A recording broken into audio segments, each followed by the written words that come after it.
Assalamualaikum warahmatullahi wabarakatuh. Waalaikumsalam. Perkenalkan, saya Aksin Rustam dan sebelah saya, kiri saya, ini adalah Ustaz Ahmad Andi Kurniawan.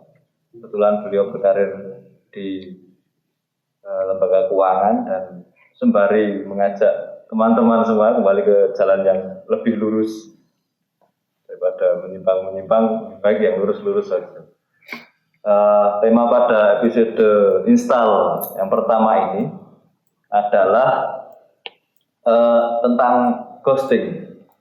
Ghosting itu adalah suatu komunikasi yang terputus di satu pihak. Jadi karena ini adalah permasalahan anak muda, banyak anak muda yang sering meninggalkan atau tersesat karena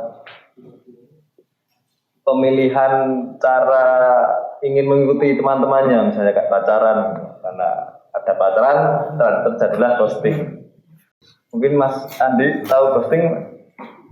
Ya, tahu dikit lah. Juga baru tahu kalau temanya ghosting. Mungkin Mas Fajar tuh kurang ajar.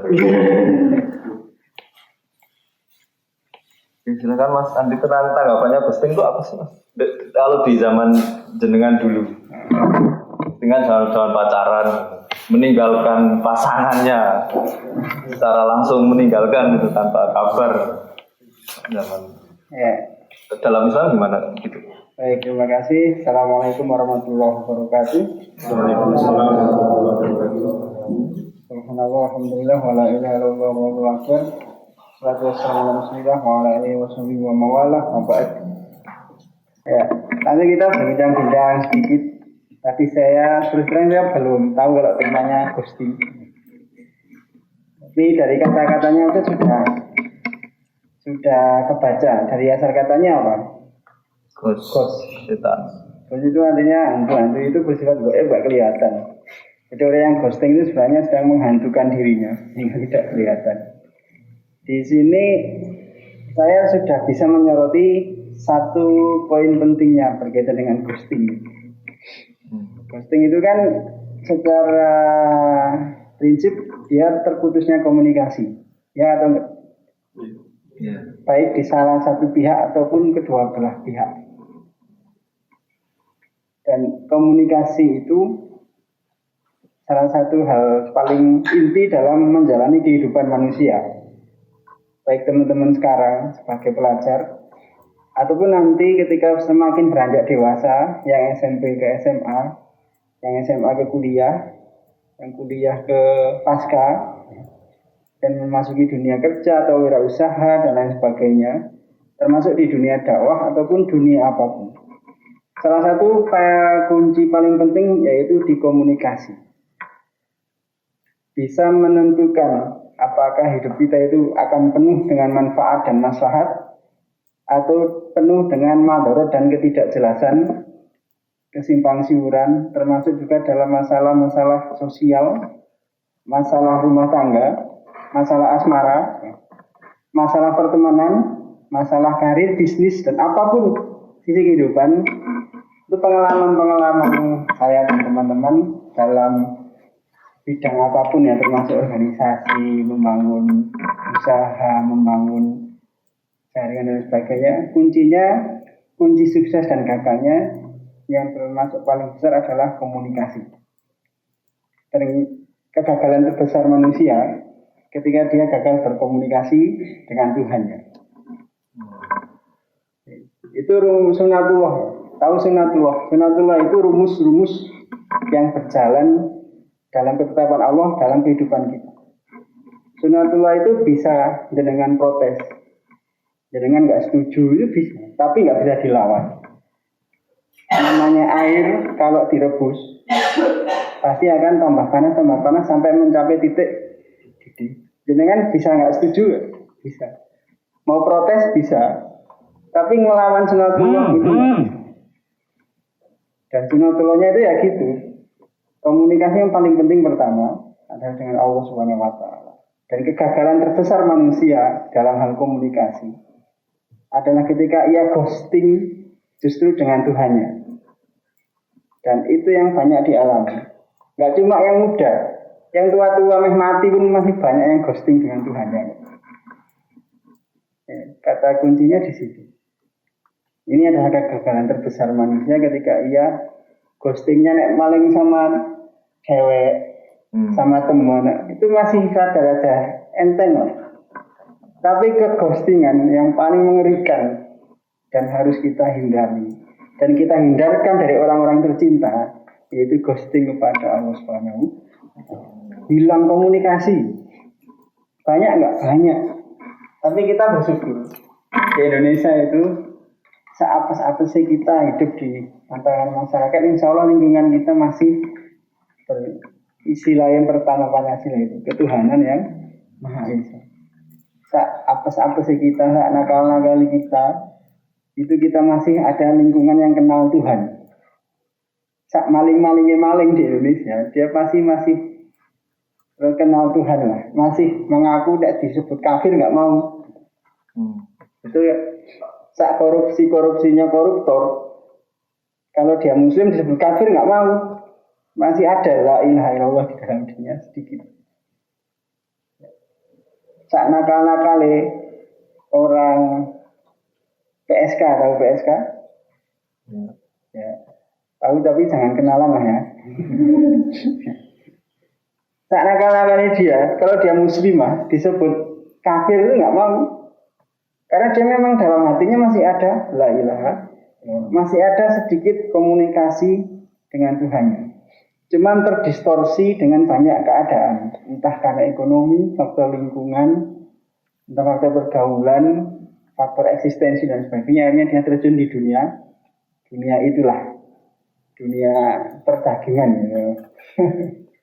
Termasuk yang lain, yang dia mencuri, korupsi, perbuatan-perbuatan rampok dan sebagainya. Nah, ini juga salah satu bentuk kegagalan komunikasi. Pertama paling besar itu ya kegagalan komunikasi dengan Allah Subhanahu wa taala, dengan Tuhannya. Yang kedua, kegagalan komunikasi ghosting justru dengan dirinya sendiri. Banyak enggak? Banyak. Di negara-negara yang maju itu, yang kita kenal sekarang Jepang. Saya punya teman di Jepang itu cerita kalau dia mudik ke Indonesia. Lihat, kan Jawa Timur ya. Jawa Timur itu nek siang kan panas. Malam itu justru orang ramai keluar karena seger. Angkringan itu kalau di sini misalkan angkringannya di Mbokco itu, klosonya tiker itu bisa sampai al-jihad sana. Wah, renteng-renteng macam ngopi ya. Karena apa? Memang kultur sosial itu tinggi. Dalam tanda kutip nongkrong, ngobrol, speaking yang nggak jelas ataupun jelas. Bahas yang penting ataupun nggak penting itu setiap hari. Jam 1 malam itu mah tambah ramai, bukannya tambah. Karena memang, iya, karena memang nyari yang nggak panas itu ya malam. Sementara kalau di Jepang yang negara maju itu orangnya nggak sempat kayak gitu-gitu, mikir sendiri. Sampai difasilitasi. Ibarat kita sing buka angkringan itu pemerintahnya. Fasilitasi apa? Ayo silahkan pada nongkrong, pada ngobrol, pada bersosialisasi. Silahkan bahas apapun, tapi pun nggak semuanya dan nggak banyak yang mau. Karena memang semuanya sibuk dengan dirinya sendiri. Dikuasai komunikasinya itu hanya dengan teknologi. Bukan berkomunikasi dengan orang, tapi berkomunikasi dengan komputer sistem. Apalagi yang zamannya sekarang semakin dari 4G mau ke 5G, dari 4.0 mau ke 5.0. Ya kayak gitu. Sementara kita ibarat punya uang 10.000 aja berani kok keluar ya. Masih oleh kopi segelas karo gorengan kan, ngobrol sama teman nyambung perkara penting ataupun nggak penting. Sehingga sampai di tataran dalam di Islam itu ada salah satunya itu menjaga keturunan gitu ya. Mereka kesulitan untuk mencari generasi baru yang lahir. Lahir dalam arti sebenarnya lahir dari kandungan ibu. Karena memang pada nggak mau nikah pun nggak mau melahirkan. Sementara di Indonesia, terus SMA pengen ini nikah, karena memang kultur sosialnya itu kita tinggi dan kita lebih terjaga oleh sosial. Kita berbuat tidak baik itu sudah mulai terawasi secara sosial. baik sosial di dunia nyata maupun di sosial media. Itu juga salah satu bentuk komunikasi. Maka ketika bicara ghosting itu saya langsung teringat ghosting yang paling ngeri itu ketika kita ghosting dengan Tuhan kita sendiri. Maka ini kenapa kita disuruh menghadap, berkomunikasi, membuka chatting dengan Tuhan kita minimal 5 kali dalam sehari. Itu paling minimal. Belum kalau ditambah qobliyah ba'diyah, ditambah duha, tahajud dan sebagainya. Dan kalau dulu identik lifestyle-nya anak muda nakal dhisik gitu. Nakalnya dintek-entek pas nom. Itu sekarang paradigma gitu udah geser. Kenapa nggak baik dari kecil aja sampai gede tambah baik tambah. Dipraktekkan bisa nggak? Bisa kok. Dimulai dari mensistemkan diri kita sendiri, berkomunikasi yang baik dengan diri kita sendiri. Biasanya dari kecil-kecil, contoh hal yang sepele banget. Sekolah di tasnya bawa sarung. Ya, kan kita cowok nih. Sekolah, SMP atau SMA. Di tas selalu ada sarung. Itu sedikit demi sedikit memotivasi untuk minimal ning sekolahan pasti dah daripada nggak jelas. Mampir ke musolane duhanan 2 rakaat. 2 aja, tapi tiap hari. Atau minimal pas di jalan hari Jumat nggak sampai kelewatan Jumatan, bisa Jumatan di mana-mana karena bawa sarung. Sarungnya suci, bisa dipakai di perjalanan manapun karena misalkan sekolahnya semakin SMA kan semakin jauh, semakin tinggi itu ya sekolahnya semakin jauh. SD itu biasanya tingkat desa, SMP levelnya kecamatan lah, SMA udah mulai kenal teman-teman sekabupaten, kuliah bos mulai se Indonesia bahkan internasional. Itu juga kuncinya nanti di komunikasi. Nah, komunikasi yang pinter ini di dunia nyata itu juga tidak cukup. Sekarang harus mulai cerdas berkomunikasi di dunia medsos atau di dunia digital. Nggak cuma medsos ya, karena nanti dunia digital itu akan sangat beragam dan komunikasinya sudah kita berkomunikasi dengan robot bahkan. Robot itu mau berkomunikasi mewakili kita dan nyarikan uang buat kita. Contoh yang sekarang luar biasa itu kan kayak Bitcoin. Bitcoin itu salah satu bentuk dari sekian banyak cryptocurrency yang ada di dunia. Tahu cryptocurrency? Nah ini harus dipelajari. Ini bentuk komunikasi juga dalam komunikasi dalam bentuk duit, tapi duitnya nggak kelihatan. Saya kasih tahu sedikit bocoran ini. Ini juga salah satu bentuk komunikasi kita ya. Karena ini bekal bagi teman-teman semuanya. Sekarang ini nek beli laptop yang speknya agak tinggi, harganya lagi murah apa lagi mahal? Kayaknya malah lagi gila-gilaan kalau yang speknya tinggi ya. Kalau yang ecek-ecek sih biasa. Kenapa? Karena diborong sama penambang uang cryptocurrency. Bitcoin lah contohnya, yang paling orang tahu kan Bitcoin. Yang lain juga ada. Laptop yang bagus-bagus, komputer yang spek-spek dewa gitu bahasanya ya. Diborongi, satu orang tuh bisa beli 5, 10 dengan budget ratusan juta. Untuk apa? Untuk nambang duit. Tahu caranya nambang Bitcoin? Misalkan saya mau beli rumah dari Mas Asin, bayarnya nggak pakai rupiah, saya pakai Bitcoin. Dan ini kan bentuknya uang digital kayak pulsa gitulah. Tapi dia kalau pulsa lewat provider, kalau uang transfer lewat bank. Kalau Bitcoin nggak bisa lewat bank atau provider atau apa. Dia terenkripsi end to end gitu. Kemudian ketika saya transfer ke dia nggak langsung dari saya ke Mas Asin, saya beli bayar. Dia akan melewati sistem yang mengenkripsi Bitcoin itu sehingga sampai ke dia. Siapa yang mengenkripsi, yang menarik transaksi ini ya? Orang-orang yang menambang Bitcoin ini. Semakin kuat komputernya, semakin cerdas robotnya, robot dalam komputernya itu. Dia yang banyak dilewati transaksi Bitcoin, dia akan dapat fee dari serimpilan Bitcoin itu. Tapi serimpilan satu orang bisa sampai miliaran. Karena transaksi satu Bitcoin aja udah berapa juta gitu ya sekarang, berapa ratus juta. Dan semakin mahal dan semakin mahal. Dan jangan kaget kalau nanti sistem komunikasi teman-teman yang komputer online itu tiba-tiba tahu-tahu nggak kenapa-kenapa kok hang atau ngedrop. Itu komputernya bisa jadi kemasukan virus dari para penambang Bitcoin, kemudian diambil alih itu komputernya. Bukan untuk diambil datanya, diambil foto pacarnya, ceweknya enggak, diambil data PR-nya atau papernya enggak. Diambil kekuatan RAM-nya sama VGA-nya untuk menyedot. Jadi komputer itu dikuasai mereka untuk menyedot transaksi Bitcoin. Sehingga banyak perusahaan-perusahaan besar yang sempat komputernya, servernya down sampai sebulan, 2 bulan, minimal 1 minggu, 2 minggu, karena dikuasai, dihack sama para penambang Bitcoin. Komunikasi ke depan akan semakin kayak gitu. Yang sebelumnya nggak kebayang sama kita. Gitu. Dulu kita komunikasi verbal, bahkan sempat mungkin merasakan mainan pakai kaleng dikasih kabel. Pernah ngerasain nggak? Terus main telepon-teleponan yang pakai kabel, terus berkembang jadi walkie-talkie, jadi HP itu udah mulai keren banget tuh. Sekarang HP sudah bukan HP lagi sebenarnya, ini sudah semacam komputer yang berjalan ini, yang ada di genggaman kita. Bahkan semua transaksi keuangan sudah pakai ini.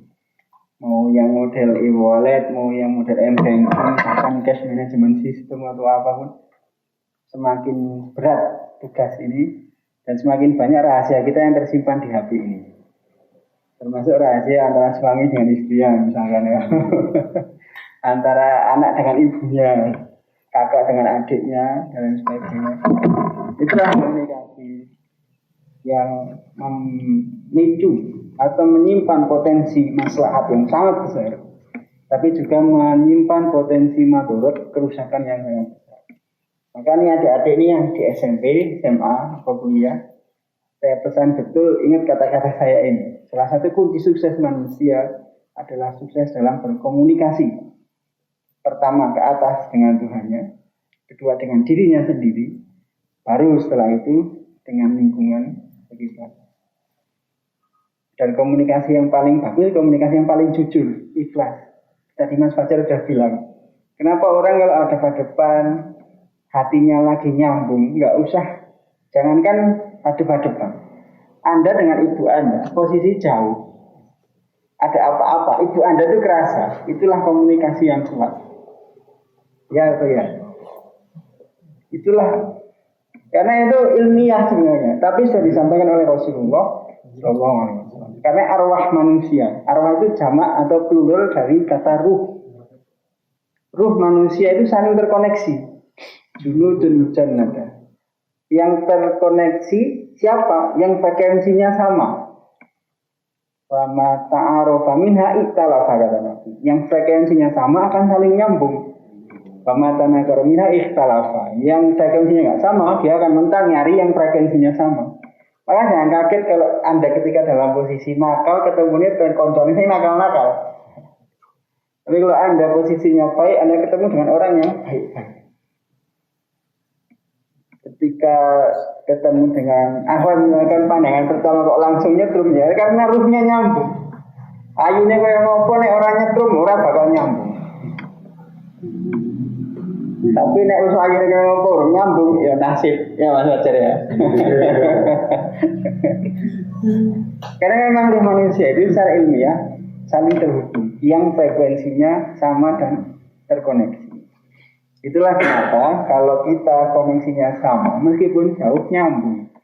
Tapi kalau koneksinya itu jauh, lagi marahan misalkan, hadap-hadapan kayak gini kok ngomongnya teriak-teriak ya, padahal nggak teriak aja kedengaran kan? Tapi ini orang lagi berantem itu kenapa teriak? Nggak buka wadah jaraknya 1-2 meter. Apa sih? Ngapa? Tambah munggah. Karena apa? Bukan karena suaranya nggak kedengaran, tetapi karena frekuensinya sedang jauh. Beda dengan yang pertama tadi, Anda dengan ibu Anda, frekuensinya begitu kuat. Anda kuliah di Semarang, ibunya di sini. Ada apa-apa dengan Anda, ibu Anda itu kerasa. Karena koneksinya kuat. Nah, kalau kayak gitu kok putus, berarti ada yang terghosting di dalam komunikasi kita. Jadi sudah mulai paham ya bagaimana komunikasi dalam Islam itu sebenarnya simple banget. Intinya hatinya yang tulus, ikhlas, frekuensinya akan nyambung dengan orang-orang yang. Sehingga jangan kaget suatu saat Anda ketemu orang nggak banyak ngomong tapi sama-sama paham. Kalau ketemu gitu, ngobrol dikit langsung nyambung kemana-mana. Bahkan kadang belum sampai ngomong banyak udah tahu ini orang mau ngapain sih, butuh apa sih. Udah ngomong aja langsung mas, begitu ya. Sangat mungkin terjadi. Nah itulah komunikasi.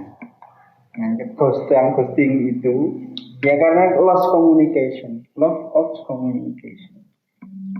Dan the biggest of loss of communication yaitu komunikasi yang terputus dengan duanya, minimal terdistorsi komunikasinya, resek-resek sinyalnya elek. Itu yang paling enak. Maka dijaga. Salah satu jaganya gimana? Dari kecil kita sudah diajari.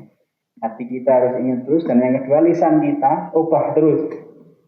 Bukan karena geremeng-geremeng lagu TikTok, lagi trending apa, atau lagi ngerasain ini apa, enggak. Tapi karena memang sibuk, hari bangun tidur itu udah doa aja isinya. Bangun tidur doa, kan enggak harus keras kok. Enggak juga harus bangun tidur, alhamdulillahilladzi ahyana. Keseran lagu bayi wong kampung ini. Cukup kita yang denger aja udah cukup, tapi udah sibuk lisan kita, bibirnya itu basah terus. Patokannya Nabi itu bibirnya gerak basah terus. Bahasanya kenapa? Karena umiknya bermanfaat terus, doa terus apa. Syukur-syukur ngapalin Al-Quran. Minimal kalau nggak 30 juz ya balik dikit lah juz 30. Kan cuma beda bacanya aja. 30 juz itu dari kiri, juz 30 dari kanan bacanya. Tapi terus benar. Teman-teman nanti kunci yang paling penting di pendidikan, di sekolah, termasuk di karirnya atau di pekerjaan atau di usahanya ketika merintis nanti, ya di komunikasi. Itu yang paling penting. Komunikasi pada Tuhan kita, pada Allah, pada diri kita, baru setelah itu pada yang sekitar kita. Nah, kalau sampai ke ghosting itu, apalagi sama diri sendiri aja udah ghosting. Kadang orang nyalahin orang lain gitu. Ketika ada kesalahan, nggak beres dalam hidupnya, mencari pelampiasan, ingin menyalahkan orang lain. Padahal belum tentu itu dari orang lain. Kadang diri kita sendiri yang salah. Kadang banyak manusia yang terghosting dengan dirinya sendiri, sehingga banyak yang bunuh diri. Di Jepang biasa bunuh diri. Negara-negara yang bunuh dirinya tinggi, justru negara-negara yang kita anggap maju teknologinya, tetapi mundur komunikasinya. Komunikasinya canggih-canggih alatnya, tapi dia tidak bisa berkomunikasi dengan Tuhannya. Banyak yang ateis itu biasa di luar negeri itu. Kalau di sini itu orang liberal itu kita anggap udah liberal, sekuler. Kita bawa ke luar negeri masih dianggap kurang kafir ente. Tanggung banget kafirmu gitu. Karena liberalnya orang Indonesia, sekulernya dibawa ke luar negeri, akhirnya liberalnya nggak kafah. Sekulernya setengah-setengah gitu. Di luar negeri itu lebih ekstrim lagi. Makanya itu komunikasinya udah lost dengan Tuhannya, termasuk dengan dirinya sendiri. Akhirnya mencari kehidupan itu, mencari kesenangan, bukan kebahagiaan, bukan happiness ya, tapi mereka mencari fun.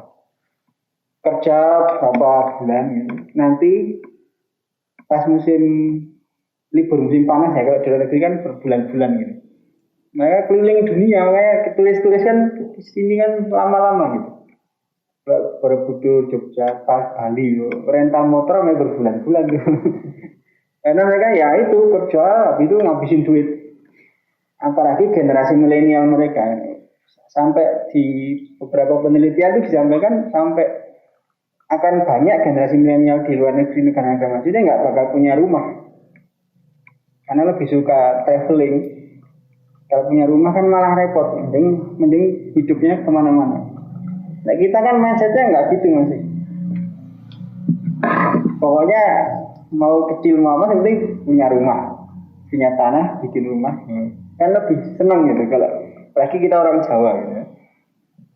Ya, mangan yang penting kumpul gitu. Nah saya tetap kudu kumpul, kudu mangan. Ya ini berkaitan dengan komunikasi. Kuncinya nanti di sini. Nah kalau udah terbiasa membangun komunikasi yang baik ke atas, ini kan kayak yang sering kita lihat di postingan-postingan IG atau itu kan ada segitiga komunikasi gitu ya. Semakin satu orang dengan yang lain dekat dengan Tuhannya, sama-sama titiknya akan semakin dekat nih antara dua orang ini. Suami dengan istri, anak dengan ibunya, kakak dengan adiknya, calon dengan calonnya, kan semuanya mendekatkan. Ya ini poinnya di sini aja yang saya tangkap. Jadi ketika kita terghosting dengan Tuhan kita, dengan diri kita, dengan sesama kita, itu mesti nggak enak. Sama manusia aja nggak enak, apalagi dengan Tuhannya. Oke, dengan WA itu cuma centang satu, itu rasanya sudah enak loh. Wah, online orasi, barang online ting centang dua tapi nggak biru-biru. Entah karena nggak dibuka atau memang disetting ya. Itu juga contoh ghosting kecil aja udah nggak enak, Mas. Padahal sama manusia biasa gitu ya. Apalagi sama diri kita, apalagi sama Allah Tuhan kita Subhanahu wa ta'ala. Paling nggak enak ini kalau ghosting dengan ini. Ya ini gambaran kecilnya, silahkan teman-teman terjemahkan secara lebih luas lah.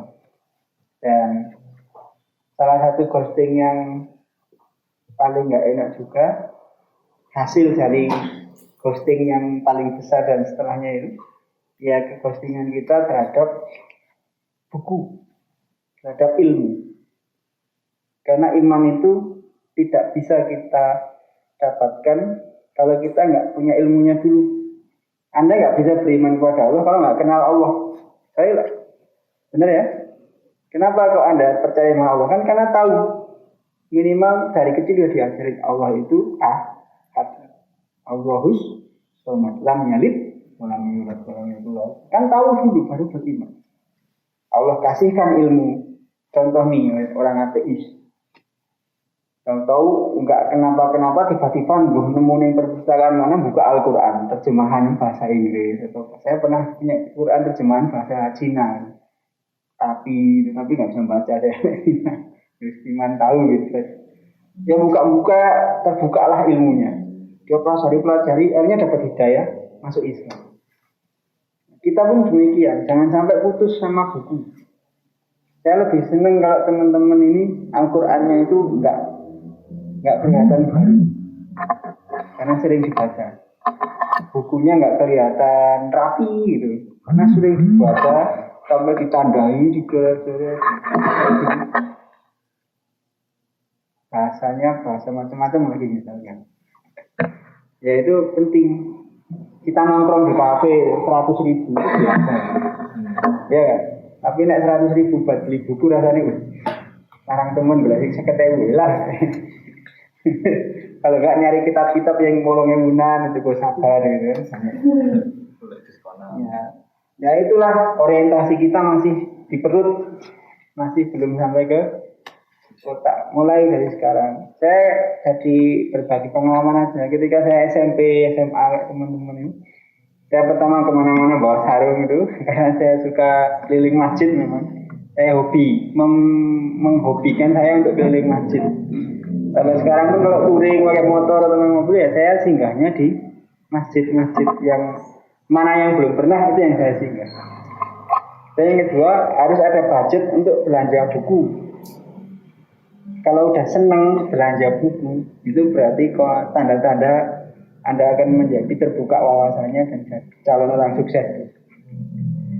Tapi kalau masih beli buku itu eman-eman, mending tak ambil buku gorengan atau buku apa yang lain, itu masih ada pertanyaan besar dalam diri kita.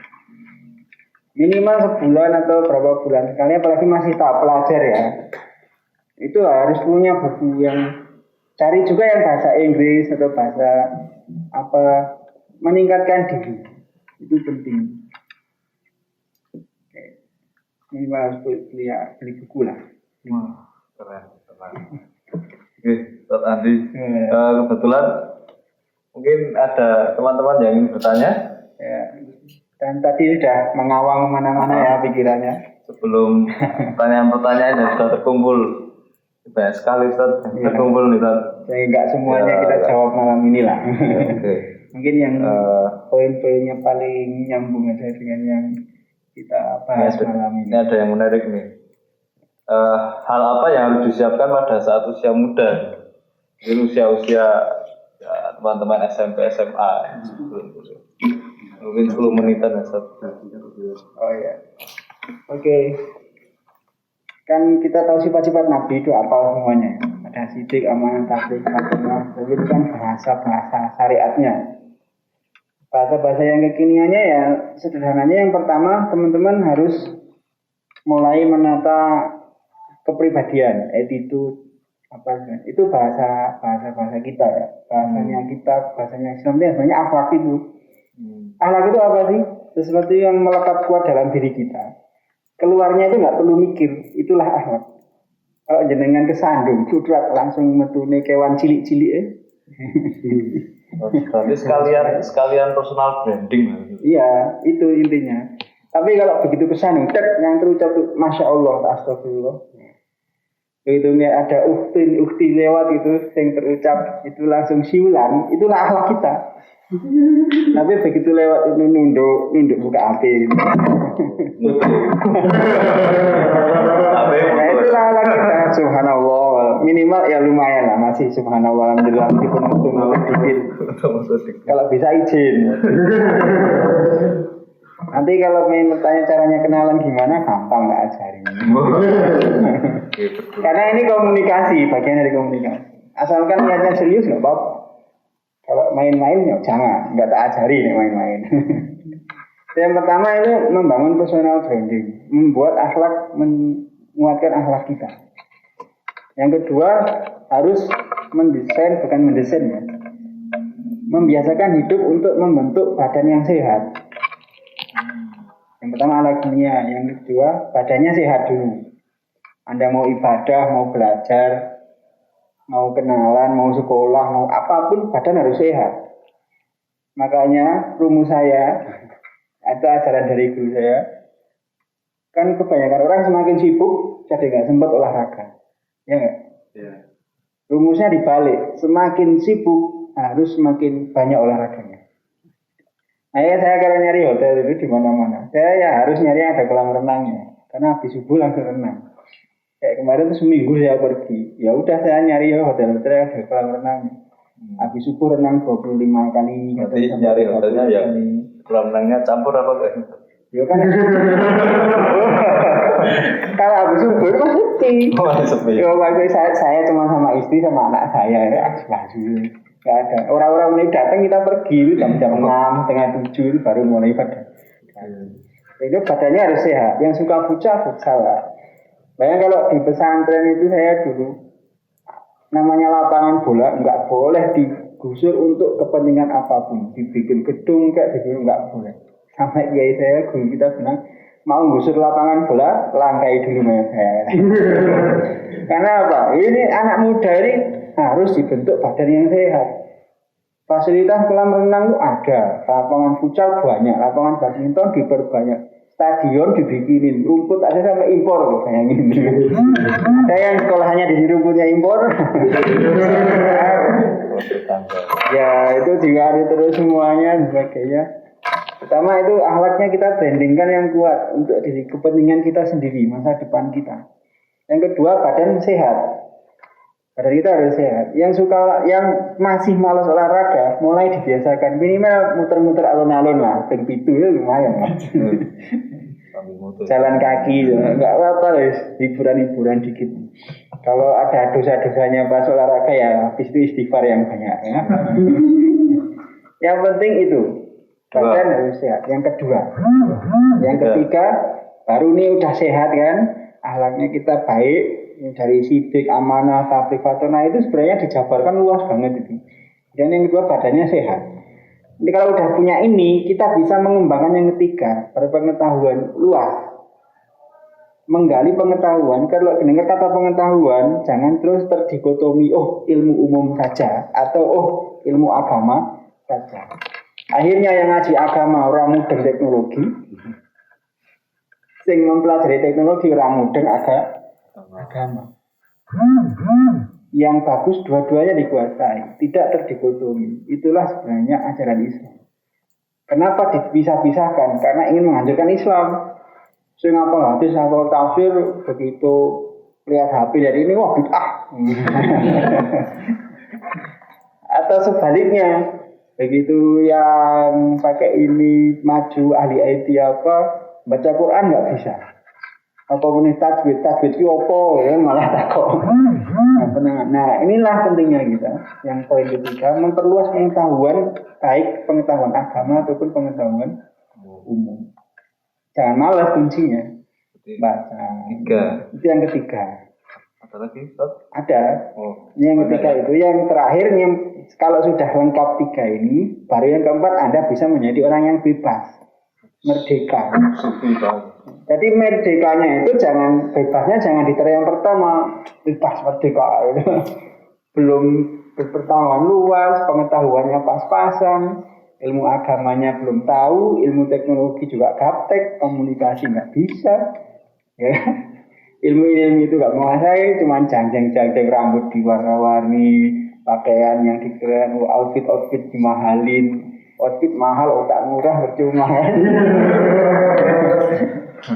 Jadi ya itu, jangan dibalik-balik, akhlaknya keren, badannya kita supaya kita sehat, pengetahuan kita perluas, baru yang terakhir kita bisa bebas. Bebasnya di sini apa? Bebas memilih pekerjaan, bebas memilih profesi, posisi kita seperti apa, jalan hidup kita bisa kita tentukan. Ya, saya itu nggak terikat, merdeka, terbebas dari penjajahan pribadi. Driving yourself. Iya. Jadi jangan mau setir sama orang lain. Iya. Kita punya prinsip karena kita calon pemimpin. Minimal Anda akan jadi pemimpin bagi istri lah satu aja ya. Akan menjadi pemimpin bagi istri, dari keluarga, anak-anak. Itu yang pertama penting. Minimal kan akan jadi itu. Syukur-syukur nanti ada yang jadi Pak Camat, jadi Pak Bupati, jadi manajer, minimal jadi RT. Pemimpin lumayan itu berat loh. Dan kalau nggak dilatih dari muda, nanti tantangan kita akan makin berat. Kasih tahu ke orang tua kita, Pak, zaman saya tantangannya itu beda dengan zaman Bapak. Lebih berat sekarang itu. Zaman Bapak nggak usah nundukkan pandangan, insya Allah aman. Sekarang udah nunduk aja ada di mana-mana gitu. Contoh itu. Oke, jadi ada 4 ya. Akhlak, olahraga, badannya sehat ya. Badannya sehat, kemudian pengetahuannya harus luas. Pengetahuannya luas dan terakhir adalah Anda sudah bisa bebas. Bebas dalam artian bebas memilih. Ya, bebas dari belenggu penjajahan diri. Masya Allah. Bebas dari yang gitu. Mungkin satu lagi Ustaz ya. Ada lagi nih. Manage waktu. Bagaimana cara memanage waktu untuk anak muda? Jadi mungkin bisa dijelaskan dari bangun tidur sampai tidur lagi. Ya. Poin pentingnya nek memanage waktu itu, kalau kata Mbah Teguh itu ya, pekerjaan yang paling ringan adalah pekerjaan yang paling berat tapi sudah rutin dilaksanakan. Dan pekerjaan yang paling berat itu adalah pekerjaan yang paling ringan tapi nggak pernah dikerjakan, nggak terbiasa kita kerjakan. Saya ulang lagi ya. Pekerjaan yang paling berat adalah pekerjaan yang sebenarnya ringan tapi nggak pernah dibiasakan. Contoh, bangun tidur baca doa itu ringan kan? Wah, kalau meremai sama umak umi sambil ayub-ayuban gitu, ringan sebenarnya. Tapi berat kalau nggak pernah dibiasakan. Demi Allah itu berat kalau nggak pernah dibiasakan. Nyatanya, jangankan yang muda-muda, simbah-simbah yang mati, banyak yang masih kayak gitu, ya, masih berat. Sholat itu ngap, karena apa? Pas nggak sholat, ngedubus sampai yang satu malam itu kuat. Tapi begitu membahas kajian atau sholat aja, baru takbiratul ihram, berat. Karena nggak dibiasakan. Tapi pekerjaan yang paling ringan adalah meskipun berat. Ya, saya aja dari pagi ini belum pulang nih. Ini masih pakai seragam nih, belum makan malam ini. Masih makan nasi. Tapi saya sini tadi di WA, iya saya waktunya udah mepet, langsung sini aja. Ringan aja saya ke sini. Karena saya sudah terbiasa membagi waktu untuk itu. 24 jam insya cukup. Saya kan bukan cuma ngurusin di Tamdi saja. Dan juga mengembangkan energi untuk pesantren dalam hal wakaf. Ada SPBU, ada LPG, ada ini banyak yang saya urusi. Tapi kalau saran untuk yang muda gimana? Nah, ini poin pentingnya itu tadi. Maka yang kedua, selanjutnya ini kan baru gambaran besarnya.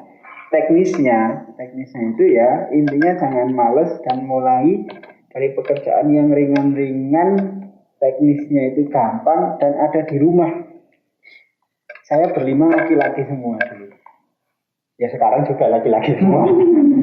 Maksud saya ketika kecil itu udah gerak sendiri-sendiri dari kecil. Perbuatannya itu bukan yang perbuatan keren-keren amat.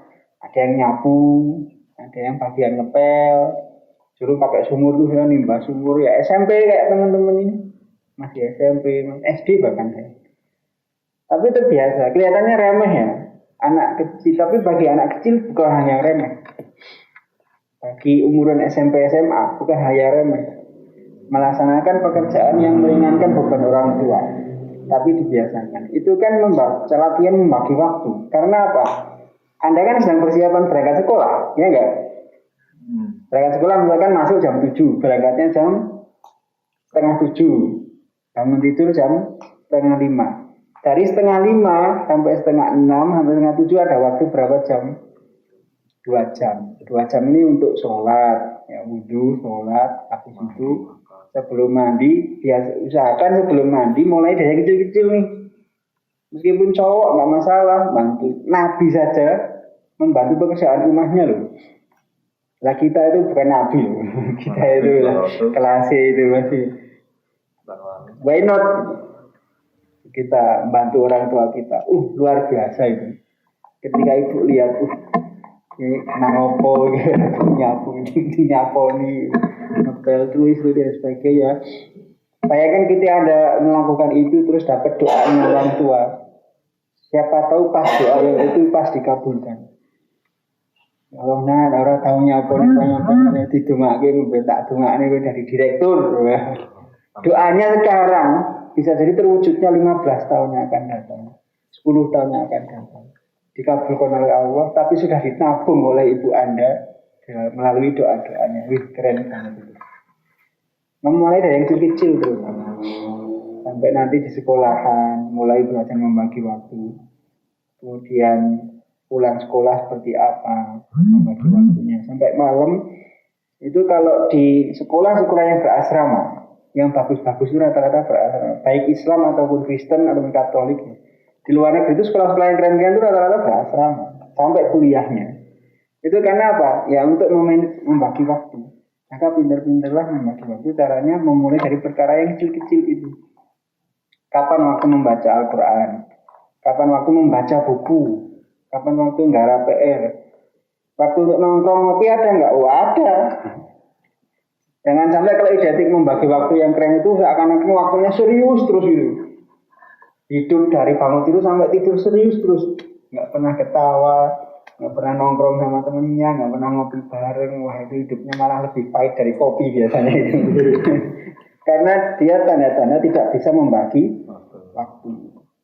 Ya itulah kenapa Islam itu ibadahnya rigid. Contohnya sholat sampai hitungan menit aja dihitung selisih 2 menit, selisih 1 menit. Kenapa? Kita diajari betul gimana membagi waktu sesuai ajaran Islam. Karena kita orang Islam. Di luar negeri juga gitu. Oh ya itulah untuk anak-anak muda itu. Saya sukanya pikirannya itu yang sederhana-sederhana aja. Tapi cita-citanya jangan sederhana. Gak apa-apa, ada cita-citanya itu saya pengen kayak CEO apa ya. Saya pengen kayak Elon Musk tapi yang versi Islam. Saya pengen jadi, enggak apa-apa, minta doa sama ibunya. Kalau enggak bisa doanya cita-citanya pengen punya pabrik mobil, ternyata yang terwujud punya bengkel mobil, ya lumayan.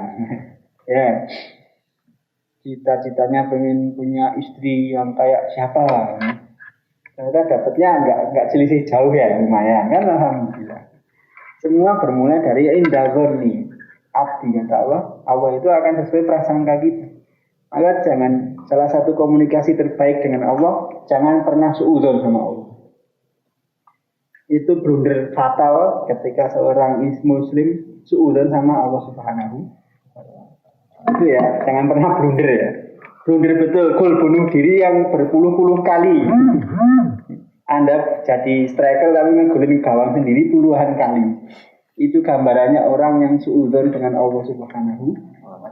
Hati-hati, jangan pernah suudzon. Siap. Gol bunuh diri. Oke, Itu yang kamu tanya. yang tanya ya udah di sini semua ya. Banyak banget tapi. Kawan-kawan kita sambung lagi. Baik, gitu. Terima kasih pada Ustaz Andi. Sebelum saya akhiri, mungkin Ustaz Andi bisa berdoa, Ustaz, Ya, teman-teman. oke, mari kita berdoa bersama-sama rekan-rekan semuanya. Doa itu kata Nabi ibadah. Kenapa disebut ibadah? Doa itu perwujudan kalau kita itu lemah dan selalu membutuhkan Allah Subhanahu wa Ta'ala.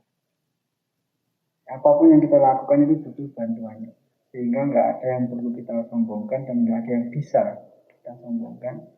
Dan kalau kita nggak minta sama Allah, itu Allah justru murka. Bayangkan kita sama manusia, bendinon jaluk ini malah bosan bisa dikeprui ya, jaluk, woy. Tapi kalau sama Allah nggak minta malah kita dimurkai. Maka jangan pernah berhenti meminta kepada Allah Subhanahu wa Ta'ala. Yang penting jangan dikte. Ya Allah, saya minta jodoh yang ini, yang andeng-andengnya di sini, yang ini di sini.